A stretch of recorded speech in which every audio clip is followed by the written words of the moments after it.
Welcome to the Grow Fast podcast, where we talk with leading sales, marketing, and personal growth experts about how companies can accelerate sales, optimize marketing, and grow their businesses fast. Let's go. Hey, Bill. How you been? Good, Mark. How are you? Very good. A little busy, as we talked about right before the show, but I'm having fun. You know, it's all about having fun. It is. You got to have fun. Got to have fun. I guess we can cut to the chase here. I'm looking forward to talking to you. Had a great conversation last time you were on, and want to talk to you something a little bit different this time. And I want to talk about, how to stay motivated when you're out there selling. Could be doing other things, just in general, motivation in life, and then some questions around personal excellence, personal development, and a lot of that to me also comes to actually making sure that you're having fun at something or some part of the day. Because, fun is the great, great medicine, great cure-all, right? So you have worked with thousands of salespeople, helping them on their journey. And what have you seen in terms of people that don't need any motivation? And how is it that they're internally motivated? And then others that sometimes you need to motivate them somehow, and what works. So that's a lot there. But I'm just gonna. It's a big question. Yeah. Well, thanks for having me back on, Mark. I really enjoyed our conversation last time. I thought we got into some deep topics, and maybe today we'll do the same thing. So I really appreciate it, and thanks for the work you do on the podcast. I know creating a podcast is not easy. It's not grueling work, but sometimes it's kind of it's a labor of love. It is, yeah. So thank you for what you do for the community of sales and business professionals. Yeah, this whole topic of motivation. I had a situation yesterday, 2 days ago, where a guy, one of my clients, and I coach his people. He's only got 2 people, and we do like a check-in call once a week, and it's just a half hour. And the idea of it is that I want to keep them on track, and if they get off track, I can lend a little guidance to them. And I talked to him before we went live, and he said, I'm having a problem with one of my people. He said he's a high performer, but he just doesn't do the things that he knows he needs to do. He left for vacation. He didn't clean things up before he left. I'm left with all this stuff, and it's just not a pro move. And I think I like that concept of pro versus amateur. I think the pro within us knows exactly what we need to do. We just know we're intuitive, we're instinctive, in our gut, we know we should shoot the video, make the follow-up call, write the email, but we just don't. And I don't know if that's a motivation problem or whether it's just a lack of clarity problem. I don't know about you, but when I get ready to shoot a video, if I'm super clear, I know exactly how I'm going to start it, what the hook is, what the problem is, how I'm going to end it. I'm good with everything through. I'll rip it off in 5 minutes. But if I'm unclear, I'll stumble and stagger, or I just won't start. I'll say, you know what, I can do that tomorrow. You've probably never done that before. But I think a lot of times what we say is a motivational problem is really a lack of clarity problem on exactly how to do the thing that a person presumes we're unmotivated to do. So I think motivation is a huge issue, but I also think sometimes it masquerades as a lack of confidence or a lack of clarity problem. What do you think about that? Well, I just want to throw back to you a question there, because in the example that you gave, where the high performer was doing some things at the pro level, but some things at the amateur level, was he not motivated to do those things, or did he have lack of clarity? And what can be done? I mean, what should he be doing? And I mean, if I take a step farther back, it's like I always wonder, like, can I motivate people, or do they need to motivate themselves? Yeah. But I probably can help add some clarity to the situation, right? Exactly. So exactly. What was your advice in that scenario in terms of to get that guy doing that amateur stuff up to the pro level? Yeah, well, my advice to the owner, who was his manager, is a very small company, as I say, is you've got to sit down with him and have a conversation, not a punitive conversation, but just a conversation. Look, I noticed before you left that there were some things that were not cleaned up. Find out if he believes that. He may have a totally different impression. Oh, no, but probably you'll agree on some things, and just go at it that way and say what, and rather than being punitive and saying you're a loser, I thought you were a pro, you're an amateur. what were some of the things you were unclear about that we can add some clarity to so that this doesn't happen again, whether it's going on vacation or just 4:00 in the afternoon before you head home, some things that need to get done. And he had that conversation. This was last week. He had it on Monday. He said it was a great conversation. He said the guy even thanked him for bringing it up, because we know when we mess up, we know when we leave things a mess before we go home. And so sometimes it's nice to just be able to call somebody on it in a nice way, but in a firm way, and say, what were you unclear about? And he said there were some things that he had to make some calls. He was unclear about how to price something, but we can't let that get in the way. So that was my tip for him. And he actually executed it. The owner did. And I think things are better, but it's still the age old issue. And sometimes you don't have a person on your team. Maybe it's you. Maybe it's us that knows we need to do something. We need to shoot that video, make that call, and we're just not. And so we put it off, we procrastinate, and you might call that a motivational problem. Maybe it is, but I think it's more of a clarity problem a lot of times. Well, I would agree with you. And I think that clarity can come into play in a couple areas. One is how do I do it? So sometimes if I'm not sure how to do something, like you say, I'll kind of put it over in the parking lot and I'll get around to it later, right? Because if I'm not sure how to do it, maybe I don't have the confidence, and it's not going to be fun, because if you don't have the confidence, it's not going to be fun. No. And so I want to focus on the stuff that's rewarding and do, that. The other clarity is, it was maybe deeper, is like, why am I doing this? And if I wrote down these two things, how and why.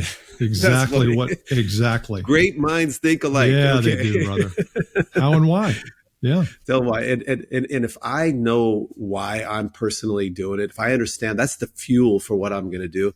But also when I'm asking somebody to do something, I think it's important that they understand why it's important to us as an organization to get it done. Yeah. Yeah. I think too, and I'll be curious what you think about this, is I think we all have this set of standards that we live by. Like one standard that we live by is, don't tell somebody you're going to be there at 2 if you know darn well you're not going to be there at 2:30. The standard of integrity, or the standard of telling the truth. If you're not going to call somebody back because they're not a prospect, you got to tell them that. You can't just say, well, you know what, I'll email them. You have to tell them right there. So I think as we look at our standards, I think sometimes our standards slip. And if we have big goals, like I always use the example, a guy wants to go from, or woman wants to go from 250 a year to 500 a year. There might be different standards at 500 than there were at 200, at 250. And I think we have to constantly be looking at how I conduct myself through the filter of standards.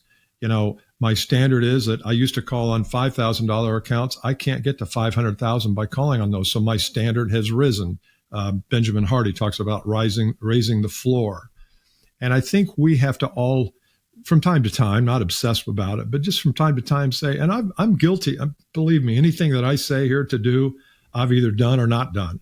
And so raising our standards, I think, is like I commit to shooting 3 videos a week for LinkedIn.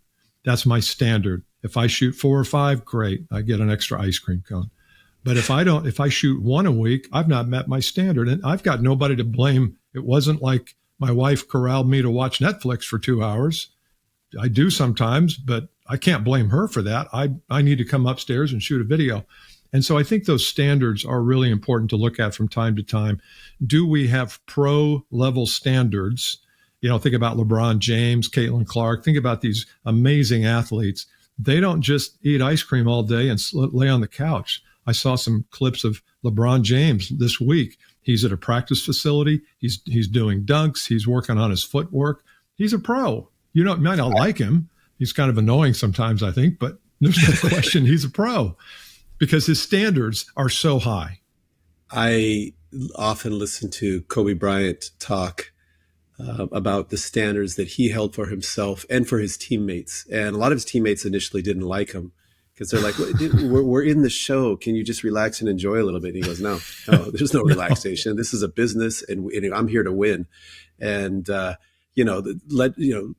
legendary stories of him going into the gym 2 hours before the rest of the team would show up, practicing by himself, icing his knees and keeping going. And people look at it and they go, well, that's Kobe. Well, Kobe was just a human being. He was just a human being who made a decision that my standards are at this level. And I'm with you on that. The top performers that I've seen, they have their standards when it comes to their diet, their exercise, their professional development. I know a guy, I had him on the podcast last year, great guy from a very senior position at Intel. And the guy's reading 3 or 4 books a week. You know, just you know, and he could retire if he wanted to, but he's just continually, you know, hungry to learn. So I think that's super, super important. But also when you hit those, when you do that, you feel good about yourself. You know, you shoot your 3 videos, you feel good, right? That's right. That's right. And you get better at it, and you shoot 30 and you're better than you were at level 3. And so I do think that, I wrote down here this concept of all in. You know, I know you're a podcaster, and I presume you do YouTube. You shoot YouTube videos too, or put them on YouTube. And, you know, all of these platforms that we use to further our business and reach new potential customers, they all have their little idiosyncrasies. And tell me about it. Yeah. I mean, podcasting itself, you know, if you're going through iTunes or Spotify or all these platforms, you know, they have their own. And you and I probably could write a little book on podcasting. But when you enter into a new domain like YouTube, everything's different. And I was listening to a podcast the other day by a guy who was doing very well on YouTube, very well. I know who it was. It was Dan Martell. You might know who Dan is. He's got a YouTube channel. It's got 6 million viewers or whatever. And he doesn't do anything different than you and I. I mean, he's good, but so are we. So I'm not comparing. Not comparing, but he's got 5.9 million more viewers than I do. But he said 2 years ago, he decided to go all in on YouTube, meaning he was going to learn titling, hooks, how to talk about the problem, how to tag, how to create thumbnails. And he says, you can't just shove that off to your virtual assistant. You have to learn what a good thumbnail is and what it is. And this, I know this is not about thumbnails, but it is about going all in. And if you're a sales professional today, you have to understand that buyer behavior has changed a lot. And you had better go all in on understanding it and understanding how your pitch and your approach has to change because the buyer has changed. You do the same thing you did 10 years ago. They're not even going to invite you in. They're not going to see you. They'll never even know about you. So I think this all in thing is really important, especially as our lane widens. You know, it used to be being in the sales coaching business. My lane was, what do I do when I get there? How do I ask questions? Well, now the lane is digital content, social media, AI, video. That lane has widened, and we really have to. We can't be on all platforms and know everything about everything. But when you go to something new, I just think you have to go all in. I 100% agree with you. It's not always easy to do, but once you make that commitment, something kind of snaps. Somebody else was saying, and maybe it was Kobe was talking about, like, I think having a plan B is a really bad idea. Yeah. Maybe it's Matthew McConaughey. I think it was. I can't remember. I listen to all these people. They just get me motivated. But having a plan B is a bad idea because it gives you that room or space to kind of fall back onto that. You got to go all in on what you believe. But once you make that commitment, it kind of feels good. You're like, hey man, I'm in on this. Yeah. So you mentioned that in this, which is kind of going off topic a little bit, but you brought it up how the buyer behaviors have changed, and if you don't meet them where they're at, you're not gonna. And if you don't adapt, you're not gonna. You're not gonna get the job done. No. Talk a little bit about that. What's changing? Well, I'm doing a lot of work around that, and the work I'm doing is on what I call the modern fundamentals. The old fundamentals are wear a white shirt and a blue tie and, all the IBM, how to dress and things like that. And I think the fundamentals of selling have changed a lot. And the reason they have is because buying fundamentals have changed. Yeah. So I had a client the other day, brand new client, and he raised his hand in the group, said, "Hey, I'm having trouble getting appointments with this email that I'm sending out." I said, "Okay, read it," which is always the death of people when they have to read it. And his email was something like, "Hey, John Smith here, going to be in your area next week. Love to stop by and tell you a little bit about our company. Would Thursday at 10 or Friday at noon be a better time?" I mean, straight out of the Dale Carnegie, offer them a choice. And I said, "That's the worst email I've ever heard. What makes you think someone's going to, first off, you don't know them, they don't know you. So it's cold. It's purely cold. What makes you think they're going to stop what they're doing and say, 'Man, I love the Helvetica type this dude used on this email.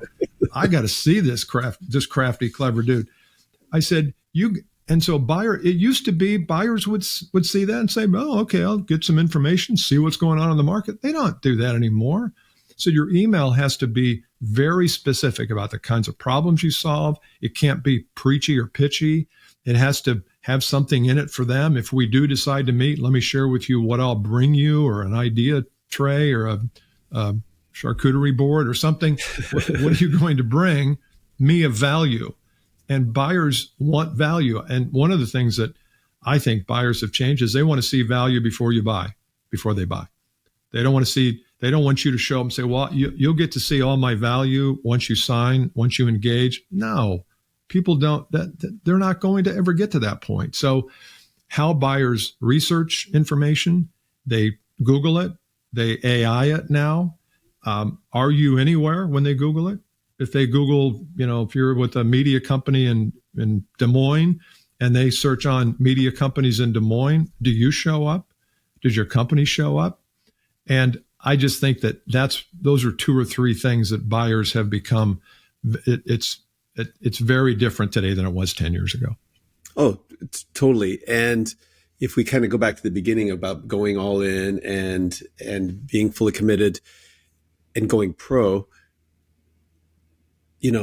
evolving and trying to understand what the buying landscape looks like, and upskilling or evolving to get there.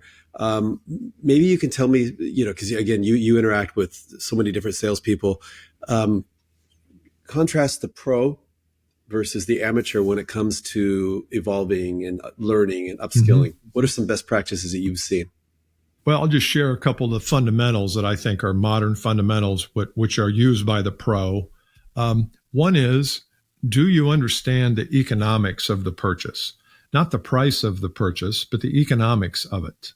So if I'm a prospect and you come and call on me and you say, "Hey, what is this problem costing you a year to have?" And I say $4.5 million, and you've got a $200,000 solution, and the buyer believes you can fix my $2.5 million with it, then we're not going to have trouble.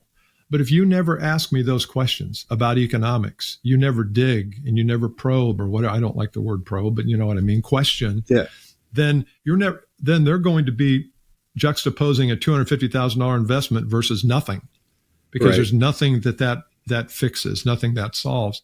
So one of the modern fundamentals I say is you've got to get really savvy at understanding the economics of your buyer, cost of the problem, cost if they do nothing, where they're trying to get, a year or two down the road. Put all those into a nice economic picture so that when you say, "I can get this done for $250,000, they're like, "Let's do it quick." Now, there's got to be some belief there. They have to believe that you can actually help them. But people are not good with economics generally. I'm not saying Why is everybody. That? I just think we're afraid. We're just not comfortable. We're afraid to talk about it. We're afraid to ask what something costs you, what problem you have, and what it costs you to have. Well, we were taught in our generation, I don't know about you, but where I grew up, you should never ask somebody how much something costs or how much they paid for anything.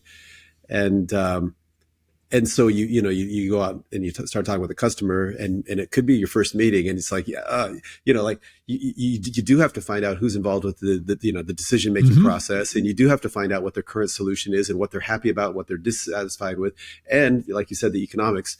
And you can't find out that information unless you ask the questions. No. And hopefully you can do it in a confident, tactful way. But I'm sure you've coached salespeople who are reluctant to do that for either their upbringing or just their basic personality. How do you coach them through that process? That again, just to harken back to this clarity issue, is they don't know how to bring it up in a tactful way. So you're exactly right. I can't just walk in and say, what are your problems cost you to have? I can fix them. I've got to tactfully move into that subject. Sometimes the tactful way to do it is, do you mind if sometime today we talk about the economics of this decision? I love it. I love it. tell them what you're going to do. You can do it right when you bring it up, or you could say, look, what's your agenda today, sir? Here's my agenda. By the way, at some point today, I'd like to talk about the economics of this whole thing, because at some point, if you decide to buy, whether it's from me or somebody else, you're going to spend money, and I'd like to know what you're trying to solve when you spend it. I mean, just little things like that can make the salesperson much more confident, so that when they get to that point, they're able to say, is it okay? I said something about economics. Okay, we talk about that. I don't ever want a salesperson to say, can we talk price? Because that's not the total picture. The total picture is the cost of the problem versus the cost of the solution. And if I don't have both of those on the scales, then the prospect's going to make a bad decision. They're going to make a decision not to buy, when really it would have been in their best interest to buy. Totally agree. What are some things that salespeople can do, or just even non-salespeople, to increase their confidence in terms of having potentially what they would perceive as difficult conversations? I know that I've done this a million times, where when I'm confident, the customer just follows kind of my lead, And when I'm not confident, they smell it, man. They're like, something's off here, right? So I've gotten my method to prepare and to work around that. But what are some of the things that you've coached people on doing, or what are some of the things that people you've seen them do? Well, I'll give you an example of a client that I just started working with here about a month ago, and they have generally engineer types who are their sales team. Mm-hmm. And this is an engineering company, so a lot of these people grew up with that kind of DNA, and now they are supposed to go out and talk to owners and buyers in the OEM space about their products. And they do high level, high end, they call in Boeing, call in big companies. And so they know all the technical stuff. That is not a problem. What they don't have is an understanding about human nature in the buyer-seller dance. So we're actually starting with them on some very basic fundamentals, one of which is, how do you talk about your value? When you show up with a cold audience, what do you say that helps them see that you know what you're talking about, and they say, oh, you can do that? Let's keep talking. And unfortunately, and this is, again, another modern fundamental, you're tired of hearing me say that, is we tend to look at the world through our eyes. It's easy to look at the world through our eyes, hard to look at the world through someone else's. Mm-hmm. And when you are crafting your message, what you think and what you see is totally irrelevant. The question is, what does the customer feel? What are they looking at? And what do they feel about what they're looking at? What are their problems, dilemmas, circumstances, issues? I don't like the word pain anymore because I think it's been overused. I still refer to it there sometime, but I think we've got to do a better job of putting ourselves in the customer's shoes. I always say, meet the customer where they are. If they're mm-hmm. skeptical, you be skeptical. If they're suspicious, you be suspicious. If they have problems, then meet them there and talk about those problems. So I think a lot of times when we craft our message or proclaim our value, we're doing it through our eyes, not theirs. And I don't know if you agree with that or if you've seen it sometime. I totally agree. Yeah. I mean, I think one of the most important skills or traits that you can have as a salesperson is empathy. And so, but I don't know. I don't necessarily know how to teach that other than using questions in a smart way. But I don't know. What have you seen? Yeah, I think, for these, I'll just use these engineers. When they know they're there to sell, and I think we've got to redefine what it means to sell, because mm-hmm. I don't want to turn these guys into amateur salespeople. I don't want to turn any salespeople into amateur salespeople. And one of the first things you have to do is say, well, what's the process that we're going to go through today? So I'm meeting with a brand new prospect. Let's say I'm this engineer, and I've schooled him on here's the way you can set up the call. Here's generally the way you would proceed in it. And here's at the end what the logical next question is.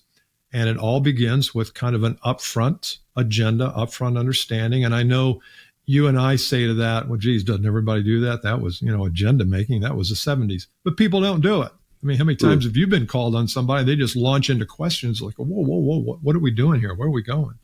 So I think managing those expectations within the call is a lost art. And the people who do it well, the other prospect gets comfortable. They're willing to share more if they don't feel like they're being pitched to or sold to. And you really have to, you can't just hide it with words like, I'm not here to sell you something. And then they launch in. No, I always tell people, you're not selling anything on the first call. All you're doing is establishing rapport and see if they have any problems you can solve. If they do, call two. If they don't, get the hell out. Yeah, no, I like that. What about you? What drives you in terms of, building your business and doing the 3 videos a week and all the other things that you do? What's back there pushing you? Did we tell him personal questions are off limits? Did anybody tell him that? I'm just kidding. What drives me? Well, I'll go deep here on this a little bit, not long, just deep. I'm 69 years old, and I'm very healthy, and I love what I do. But I also know that as you get into your 60s, the motivation and ambition tends to wane in one area, but it shows up somewhere else. And so I'm not a go-getter like, no, I want to crush it this month. That's just not me right now in my life. I want to help people see how they can bring their unique value to the world and get paid for it. And if somebody doesn't want to do that, I'm not chasing them. I'm not following. I mean, I follow up a little bit, but I'm not making 25 calls on them. I'm like, you either want to do this or not. And I kind of tell people that up front. And that seems to be refreshing for people because I say, I'm not going to keep chasing you down here. If this is the right program or the right solution, then let's do it. If it's not, let's not. And so as I've gotten older, my motivation has changed, and I feel like I'm more interested in serving my community more online. That's why I like the video idea. I don't think I'm that good at it, but I've had a lot of people who have come to me through that means, that medium. But I'm motivated by just doing what I can to help people who have potential and can't reach it. And they can't reach it because they're not thinking about it correctly or they don't have a strategy. Yeah. And I mean, when you can coach somebody, and I don't care in what sphere, but if you can coach somebody and help them get from where they are to where they want to go, that feels good. And you've created a lifetime relationship, So that's awesome.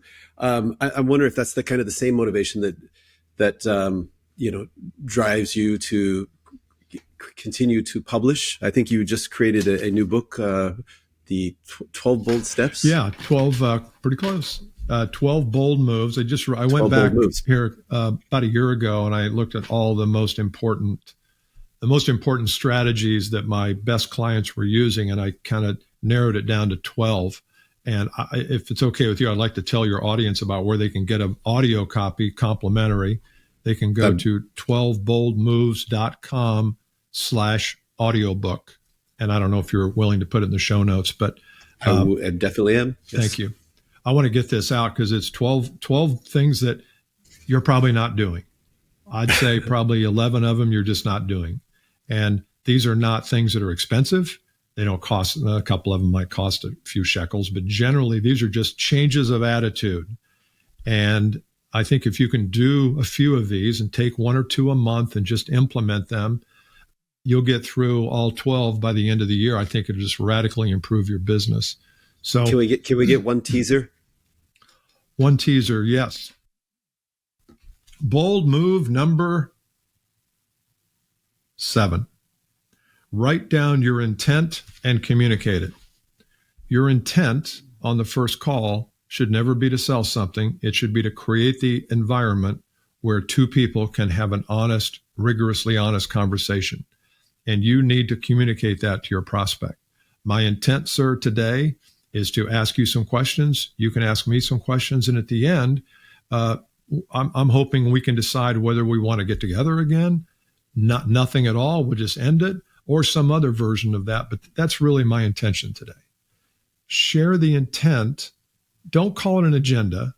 Call it an intent, because it has a heartfelt purpose to it when it's intention versus when it's an agenda. So that's an example. I give you some scripts in here, some language, how to implement it. That's not going to cost you anything to implement, but watch what happens when you show up and do that versus the old way where you just start interrogating people. Well, so first off, I love that move number 7. Thank you for that. That's okay. And yes, we will put a link in the show notes. But you said that that's the old way. The old way is showing up and just asking a bunch of questions. You know, it's almost depressing to me that I talk to a lot of sales and marketing tech providers, because, you know, I run a B2B SaaS company, and we're always looking for the next greatest thing. And, you know, you can never have enough leads. And No. So there's always ways to optimize there. And it's amazing how many people start off their call with me and they're like, well, before we get started, let me ask you a few questions. And that list of questions, we booked a half hour, and I've had it go up to like 20, 25 minutes. In fact, when I booked the call, I've specifically asked for a demo. I want to see a demo. And, you know, I understand that they need to qualify me, and I understand that, but I would expect that they would do it in a little more tactful manner and say like, hey, Bill, I'm going to show you the demo. And at the end of the demo, we're going to have a little bit of a business conversation. Before that, can I just ask you three questions just so I can understand where we can focus our time, you know? And then I'll ask 3 questions, no more, and then move on, or whatever that version is. But please let me know how long this painful question thing is going to take, because it's just, you know, I'm looking at my watch going, I want to see the demo. And now you've asked the questions for 20 minutes. So I don't think it's necessarily the old way. I think it's the mass educated way. And definitely some of the people out there could benefit from what you're talking about. Yeah, I just went through this almost exact thing. They didn't want a demo. My client has customers who don't want to go through the qualification or the questioning process, which I fully understand. So they will call this company, my client, and say, hey, we want a quote on, 14 of the XYZs. And what they were doing in the past was they were quoting because, hey, customer asked, this is a sales opportunity, man. The customer asked for a quote. And I say, no, we're not going to propose anything until we get 4 questions answered. Why are you looking at this? What are you hoping to achieve by buying them? And a couple others about decision making. But I said, you have to tell the prospect, I'm happy to quote. I'm going to get there. But I've got 4 questions. It shouldn't take more than 3.5 minutes. Are you okay answering them? And people always say, yeah, okay, that's fine. Because anybody can stand 3.5 minutes of torture. But if they don't know how long the torture is going to go on, is it 20 minutes? Is it 30 minutes? Check your clock. So that's exactly right. You're doing it the exact way I would recommend. Awesome. Well, hey, Bill, thanks again for coming back on the Grow Fast podcast. I got one parting question for you. Do you have a favorite either book, writer, podcaster, somebody? You mentioned LeBron earlier, but to somebody who you go to or recommend in terms of their motivational teachings? Yeah, I bounce around a little bit on that because I get tired of people. I get tired of hearing myself talk too, and Lord knows my wife does.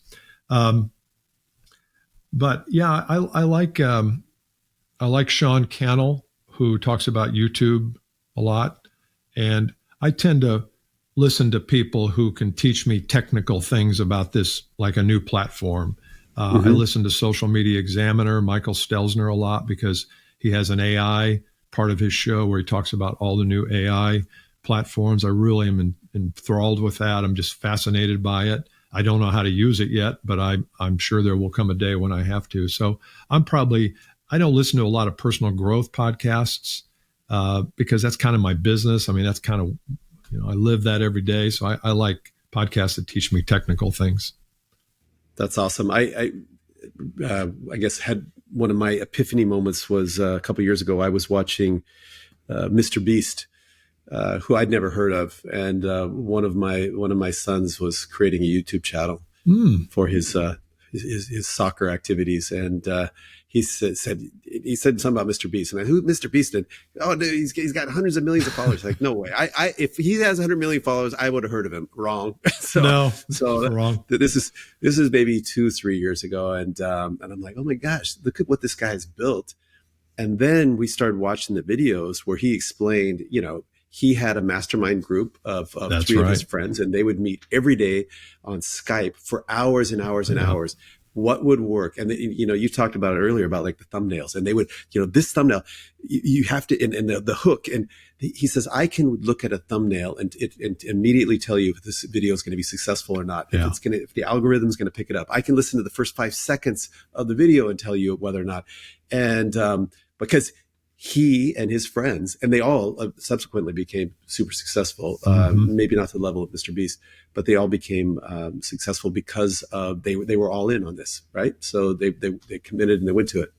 Yeah, his story is this. I mean, his videos are funny and cool, and I think he does pretty good work generally in the whole area of serving the underserved. But his story about how he, every day shoot a video every day. And on the 100th video, you're going to be 10 times better than you were on the first. And if you're going to try to jump to the 100th without doing the other 99, you're not going to make it. I mean, some of that practical advice, I think, is really strong. And he's proven it out, So if you're going to listen to somebody, listen to a guy with 100 million subscribers rather than me with 2,000. I think you got some pretty good advice there too, Bill. Oh, thanks. Well, thanks again, Mark. man. It was great talking with you, and wish you a great remainder of the summer here. Awesome. You too. Thanks for having me. Cheers. Mm-hmm.